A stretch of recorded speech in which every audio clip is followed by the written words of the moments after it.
సమ్మర్‌లో మనకు చింత చిగురు ఎక్కువగా దొరుకుతుంది. సో, చింత చిగురు అయిపోయేలోపు ఒక్కసారైనా ఈ స్టైల్‌లో పులిహోర ట్రై చేయండి.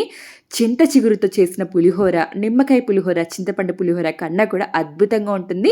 పాన్‌లోకి మినపప్పు, శనగపప్పు, మిరియాలు, మెంతులు వేసి కాసేపు దోరగా వేగనివ్వండి. ఇవి ఇలా వేగిన తర్వాత ఒక కప్పు చింతాకును నీట్‌గా క్లీన్ చేసి వేసేసుకోండి.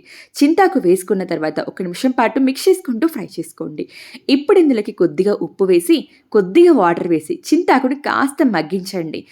చింతాకు బాగా మగ్గి ఇలా కాస్త దగ్గర పడిన తర్వాత స్టవ్ ఆఫ్ చేసి పూర్తిగా చల్లారనిచ్చి మిక్సీ జార్లో వేసి గ్రైండ్ చేసుకోండి.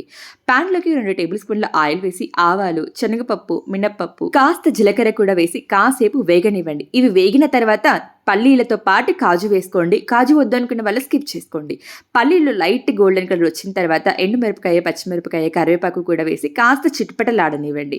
ఇప్పుడు ఇందులోకి చిటికెడంత ఇంగువ, కొద్దిగా పసుపు వేసి ఒక్క నిమిషం పాటు మిక్స్ చేసుకోండి. ఇప్పుడు ఇందులోకి గ్రైండ్ చేసి పెట్టుకున్న చింత చిగురు పేస్ట్ని వేసేసి ఆయిల్ సెపరేట్ అయ్యేంత వరకు ఫ్రై చేసుకోవాలి. అంతే, పులిహోరకి పేస్ట్ రెడీ అయిపోయినట్లే. ఈ పులిహోరకి వేడి వేడి అన్నం కన్నా కూడా చద్దన్నం అయితే యమ రుచిగా ఉంటుంది.